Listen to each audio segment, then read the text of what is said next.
ಗುಂಡ ಅವ ಎತ್ತಿದ 207 ಕೆಜಿ. ನಾವು ದಿನ ಅವನ್ ಜೋಡಿ ಅಮ್ಮ. ಇದು 80 ಕೆಜಿ ನೋಡ್ರಿ. ವೀರಪ್ಪ ಪೂಜಾರಿ ನಾಗ್ತಾನ ಹೋಯ್ತು ನೋಡ್ರಿ. ಚಪ್ಪಾಳೆ ಹಾಕ್ರಿ ಒಟ್ಟು. ನೀವು ಯಾಕೆ ಚಪ್ಪಾಳೆ ಹಾಕ್ತೀರ? ಓಟು ಆತು ಮತ್ತೊಂದು 300 ಕಡ್ಸೋನು ವೀರಪ್ಪನ ಜಾತ್ರೆ.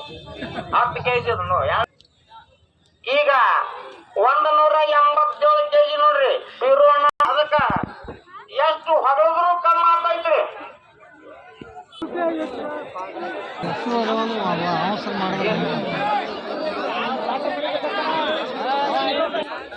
ಬರ್ಲಾತಾರ ಬರ್ರಿ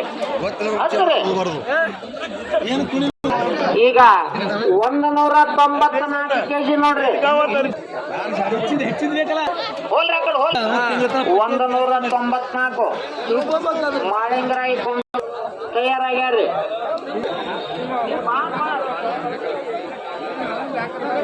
ಕನ್ನಡದಾಗ ಅದಾವ್ರಿ ದೇವ್ರು.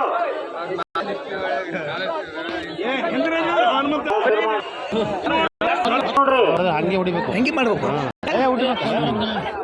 ಈಗ ಅಗದಿ ಅವ್ರಿಗೆ ಸಲಿಗೆ ಹೊಟ್ರಿ ನಾ ಹಿಂಗೆ ಎಂದೂ ಕೂತಿಲ್ಲ. 187 ಚಪ್ಪಾಳೆ ಹಾಕ್ರೆ ನಾವು ಹೋಯ್ತದು ಮ್ಯಾಗ ಹೋಯ್ತು. ಆಯ್ತು ಖರಾಬ್ ಹೋಗ್ಬಿಡ್ತಾವ ಉಪ್ಪು ಅನ್ನೋದು. ಅದು ದಂಡಿ ತೆಗೆದು ಬಿಡ್ರಿ. ಇನ್ನು 194 ಕೂತಂದು ನಾವು ಮಾಡಕ್ ಕಮಿಟಿ ಅದಂತಾರೆ. 194 ಕೆಜಿಗಳು ಸಾಕಿನಿ.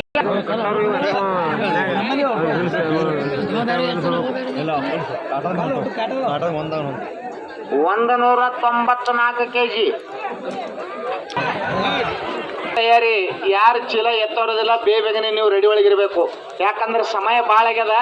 ಬೇಗ ಚೀಲ ಎತ್ತೋರು ಯಾರು ಎತ್ತೋರಿದ್ರಿ ಮುಂದಿನ ತಯಾರಿ ರೆಡಿ ಒಳಗಿರ್ಬೇಕು. ಚೀಲ ಎತ್ತೋರು ಯಾರಿದ್ರಿ ಬಡ ಬಡ ರೆಡಿ ಒಳಗಿರಿ. ಓ ಸರಿ ಸರ, ಓ ಸರಿ ಸರಿ ಸರ್. ಗ್ರಾಮದ ಕ್ರಿಕೆಟ್ ಹೊರಗಿನ ಆಟ ಇವೆಲ್ಲ ದೇಶೀಯ ಆಟ. ಸಮಯ ಭಾಳ ಆಗ್ಯದ. ಒಂದು 5 ನಿಮಿಷ ನಿಮ್ಗೂ. 194 ಮನೆ ಇದ್ರಾಗ 4 ನಮೂನಿ ಬರ್ತಾವ. ಒಂದು ಭಾರ ಎತ್ತುದು ಹೆಸರು ಅದಾವ. ನಮ್ಮ ಮಕ್ಕಳು ದುಷ್ಟು ಚಟಗಳಿಗೆ ಹೋಗಬಾರದು ಅಂತ ಹೇಳಿ ಮಾಡಿ ಮಾಡೋರ ದೇವ್ರಿಪ್ರಿಗೆ ತಾಲೂಕು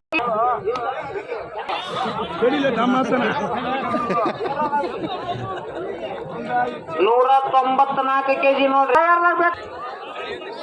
ನೋಡೋರಿದ್ರೆ ಬಡ ಬಡ ನೋಡ್ರಿ. ಅವ್ರ ಕಮಿಟಿ ಹಾಕಂಗ ಎಜ್ಜೆತ್ ನಿಂತಾರಿ. ನಾ ನೋಡ್ತೀನಿ ನಾ ಏನ್ ಮಾಡೋ ಮಾಡ್ಬೇಕು ನೋಡ.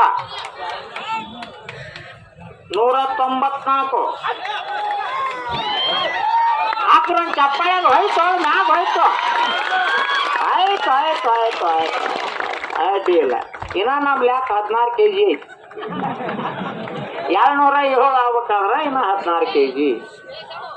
100 ಹುಟ್ಟಬೇಕಂತ ಹೇಳಿ ಅವನಿಗೆ 501 ಅವ್ರದ್ದು ಒಂದೊಂದು ಚಾನ್ಸ್